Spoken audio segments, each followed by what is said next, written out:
From street newspaper boy to millionaire entrepreneur. From street newspaper boy to millionaire entree in a narrow alley of the city, there was a boy named Min. His family was so poor that sometimes their only meal was rice with fish sauce. His father worked as a construction laborer, sweating under the burning sun, yet his wage barely kept the family alive. His mother sold small items in the market, earning just enough to cover daily needs. From a very young age, Min saw the cruelty of poverty. While his classmates had bicycles, he walked to school. While they had brand new notebooks, he used recycled ones, erasing old writings to make space for new lessons. One night, studying under a dim oil lamp, Min whispered to himself, "One day, I will escape this poverty. I don't want to live like my parents. I will make money, enough to take control of my life." At the age of 12, Min took his very first job, selling newspapers on the street. Every morning, when most people were still asleep, he would wake up, grab a stack of newspapers, and run across the city. At first, business was terrible. Most people ignored him. But Min was observant. He noticed that office workers rushing to work often needed quick news.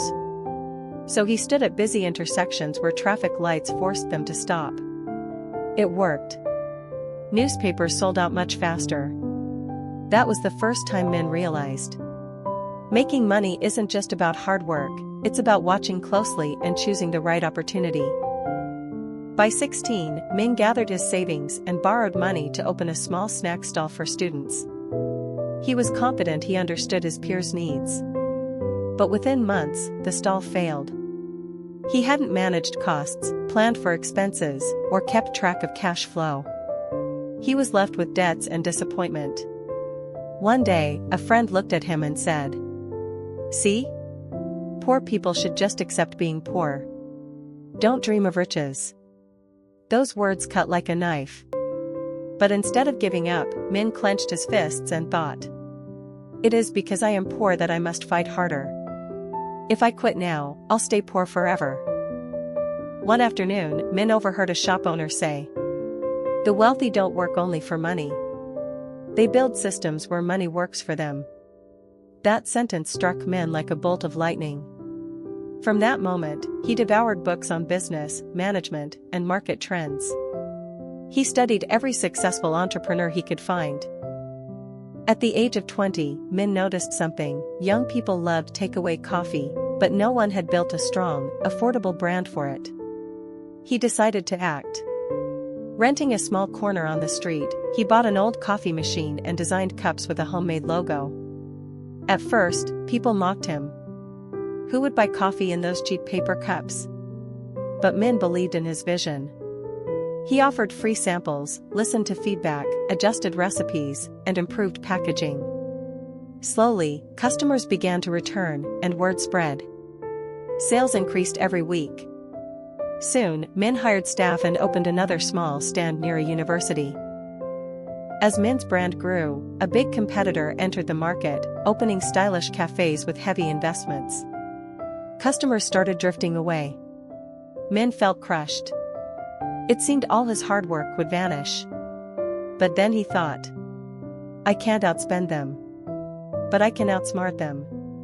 He doubled down on personal service, remembering customer names, brewing their exact favorite taste, giving free small pastries to loyal ones. This personal touch built a sense of family, something no big chain could offer. A year later, disaster struck. A global pandemic forced all coffee stalls to close. Min nearly lost everything again. But instead of giving up, he pivoted to online sales. He partnered with delivery apps and created coffee-at-home combos. Within months, sales doubled compared to his physical shops. He realized, crisis always hides opportunity. The key is to adapt quickly. 5 years later, Min's brand had grown into dozens of outlets across the city, employing hundreds of workers. From a poor boy selling newspapers, Min had transformed into a millionaire entrepreneur. During a guest lecture at a university, a student asked him, "Sir, how did you become rich without money to start with?" Min smiled and replied, "I didn't start with money. I started with a mindset. If you see opportunities where others see nothing, if you rise after every failure, then wealth is only a matter of time. Being poor is not a crime, but staying poor is a choice of mindset. Hard work alone doesn't make you rich. Smart observation and bold action do. Failure is just tuition for success. True success doesn't come from trading time for money, it comes from building systems that keep money flowing in. Min's story is not just about making money. It's about vision, resilience, and courage. It's proof that anyone can rise, if they dare to think differently, act boldly, and never give up.